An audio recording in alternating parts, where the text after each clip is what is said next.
Alright, ladies and gentlemen, welcome back to another installment of Singapore Pokken Weekly. This is our 114th one. We'll be running it for really long. These numbers are... well, they've gone triple digit for quite a while now, but, we're 14 into the new 100.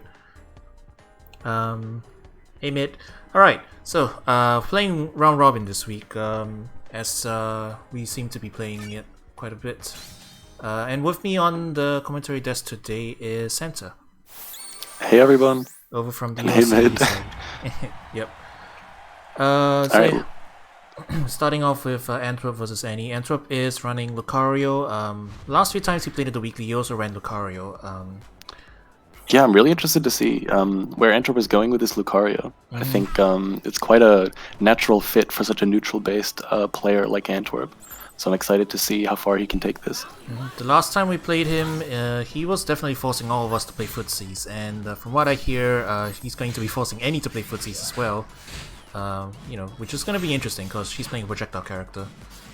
Yeah, and it definitely seems like Antwerp is pushing that rush down Lucario that we know he can also play.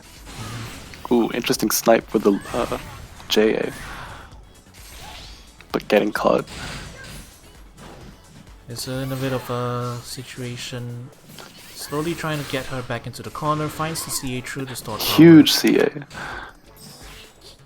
And as you'll probably see throughout this match and many others, Antwerp's 2Y punishing, or 2Y poking, goes quite far here, but unfortunately he gets caught.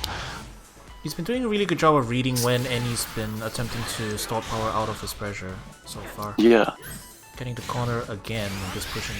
Oh, this is gonna be so bad. Mega Lucario already. Oh, that's that's the bait. There's nothing really. You can't really CA there. Even with a frame 27 counterattack like Gardevoir's, even that gets caught.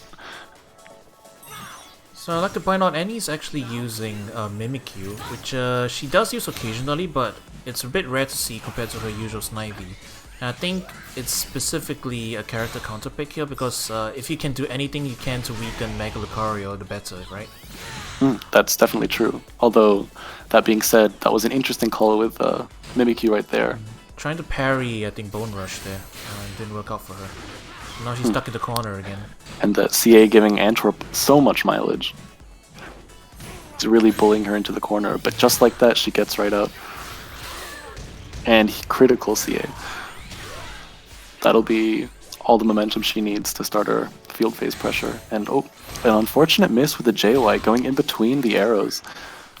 We are going to start seeing the field phase resets though. Any signature. Now she's just throwing out the charge arrows, but can't throw them out too much because Antwerp's gaining ground slowly, bit by bit. That's another stored power C8 through. But, that's gonna be the shift. That was such narrow spacing. Did you see that? JYing or JXing over the side Y. And just the 4Y tick last hit scenario. She's pretty fearless in the face of danger. Not the type of Gardevoir player to crack when someone's right in her face. Not even when cornered too. She's been actually getting a decent job of just getting out of the corner by teleports and just hopping out. But we'll see. There you go. Nope, she almost made it out this time. Almost out. Oh, and Antwerp misses the conversion. Now that Antwerp wins yet another phase shift, it'll be far more likely that Enigma is going to be popping burst sooner rather than later. But with a health deficit and Lucario having burst as well, she'll have to pull something more than just a burst declare to win it back. Although on her side now she does not only have full burst but also Mimikyu. She's calling a preemptive. There's the Mimikyu with a buff. Good call. Let's see. Shift. Alright. There's possible scenario here. She's got the attack buff and is really debuffed right now. Even if he bursts here, it's going to be very weak. And Annie has her own burst to respond with it too. Oh. Using stored power and Antwerp bursting through, this is a huge advantage. And now forcing her to declare her own. Oh no! And the crit conversion, does this miss? Oh, it hits. It hits, yeah, off of the crit. And he actually waited long enough for the debuff to wear off, so this is just going to be full damage with the crit. Full damage. And the life lead is Antwerp now opting to push the advantage. And he's throwing this out now for Chip. Enigma choosing to go closer. and getting caught in bad positioning. Bone Rush poking through, and Antwerp taking game 1. It's interesting how Antwerp has this push and pull when he gets advantage. He pulls away when he has the life lead or the advantage, and he pushes as hard as he can when he doesn't. Yeah, so against most other characters, you'd consider that, I guess, kind of like moving away and trying to force the other player to come towards you, which is a pretty good strategy when you have the life lead. Although this is Gardevoir, who is threatening even at long range. So I think in this situation, Ant is being very confident in the way he just moves like pretty far distance away, because his safe position to force Annie to do something unsafe probably would be just point blank. Or at least in the mid-range, where she can't do too much. But playing mid-range neutral against Gardevoir is definitely a sign of confidence in this matchup. Right now, very good use of the CA, just gathering a lot of meter. The CA is really pressuring Enigma to press a lot of uncomfortable buttons. Oh, but that's one of Getting Annie's caught. really one of her favorite mix-ups. Hover to try and bait out different CA timings. She's very uncanny in landing that. And she gets the Mimikyu here. Oh, and actually let go for a second. Interesting. Using that Mimikyu to cover her 6x lunge. That's... Oh, and there's this counterattack. Potentially the option select. Antwerp's gonna have to find some safer lunging pressure. Oop, and the grab. Maybe he was afraid of the future sight there. Enigma's got the defense that she needs to bring the momentum back into her favor. And there is Antwerp losing yet another phase. I think that was quite a critical one for him to get the meter he needed. He's nowhere near burst yet though, and he's got not a lot of life left to play with. Yep, he's playing very. We're probably gonna see now. him CAing a bit more to try and and getting caught by the stored power. Yeah, so it looks like Antwerp just needed a tiny bit more meter, but couldn't quite find an opportunity for that. With Enigma using 2x and stored power at just the right time to snuff out CAs where possible. He was also running out of time there, so he had to make something happen. And there's the field phase confirm. Antwerp keeps finding himself in these full screen scenarios, but is even at the full screen backing Enigma all the way up into the corner. And there is a critical CA. Enigma has a lot of these counterattack reads, I'm quite surprised. Yep, very fearless Gardevoir, even when you push her into the corner like that. Immediately reversing any pressure. Oh, that's the trap. That's a very the common Aura trap. Sphere Oki. Yep. Aura Sphere Very effective. Aura Sphere into Bone Rush. And he also dashed forward to make call. sure that it would catch the backdash. Losing the corner and getting bursted on. That's unfortunate. Let's see how long Antwerp will hold up before bursting himself. With that 2Y option select, confirming immediately. Oh, getting the corner back, forcing her to use her own burst. Now Antwerp is sitting really pretty with the zone advantage.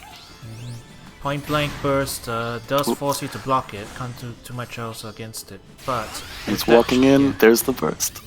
Actually put him into rage, but then he got back out from bursting.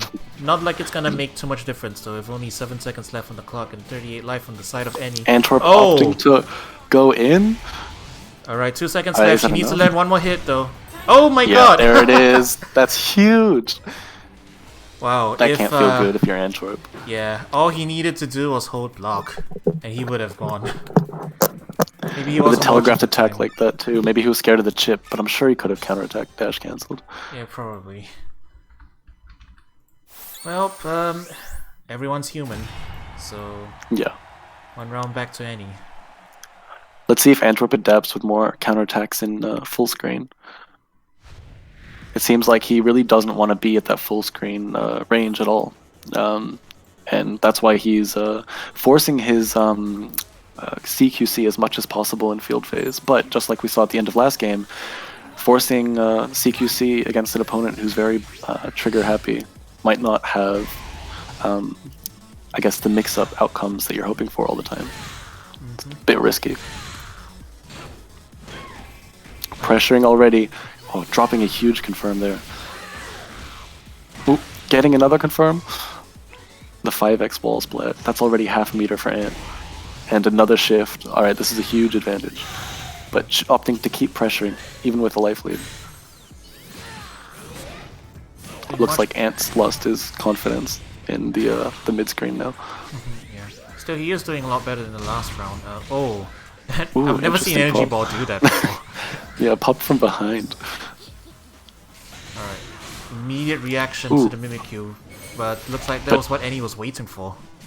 Yeah, that was a good grab punish. Oh my god, And extra 1 getting HP. sword power. That's a Now let's see if sad Antwerp for Annie. opts to burst. He does. Yeah. He's looking Probably to close calling this the round. Victini very soon. Ooh. And getting the confirm, that'll be the burst and probably the round. Yeah, definitely. Yeah, that Both JY and 8Y are unscaled. With the wall scaling, that'll be an excellent... Let's see if he can keep up that pressure for the next round, with Enigma sitting at full resources and Antwerp having to work back up the mountain. So if he's seeing too much, you can see Annie, she's throwing out a lot more 2Xs now to check him. And if he's continuing on as per normal, then that might start being a problem. She's trying to bait something out of the JX again, standing in mid-range. Yeah, she's getting away with a lot of these 2Xs. And there's a fully charged elbow in neutral. Oh no, That'll be a Annie lot. just didn't block the second one. That's gonna be... wow, right back into rage. This is gonna be pretty bad. That's a And start. JX. Alright, calling Mimikyu preemptively. Worked out for I'm not her sure what good she's time. looking for, but it's confirming every single time, so... Oh no. Amazing This is true. CADC. He's got a burst. Antwerp right? just needs Yeah. a little bit more meter to be able to pop a burst of his own, but he's just a little bit off. Yeah, Victini wasn't quite enough there, but now now he does have it. But he Let's might be see. waiting out Annie's one here. Dive And kick. going over the forward way, that's huge. Alright, she's Oh, throwing out and the if he can there. burst now, that'll be a punish. No burst though. Bursting before the 4-way connects. Oh, Enigma that's a reaction. Getting bursted on. How about Very the stored great power? reaction by Antwerp. Yeah. It's just overall solid fundamental play from Antwerp. Annie getting caught in the blender a couple of times, and that's just how the matchup goes sometimes. Yeah, it's quite clear how much pressure Antwerp exudes from the mid field. You know, just him standing there or counterattacking right at that tipper range can you know, force you to press a lot of buttons that you probably shouldn't be pressing otherwise. Yeah, Annie maybe would have liked to bring Snivy instead of Mimikyu for the matchup next time, but you know, hindsight's 2020, and you never know how these things may go sometimes.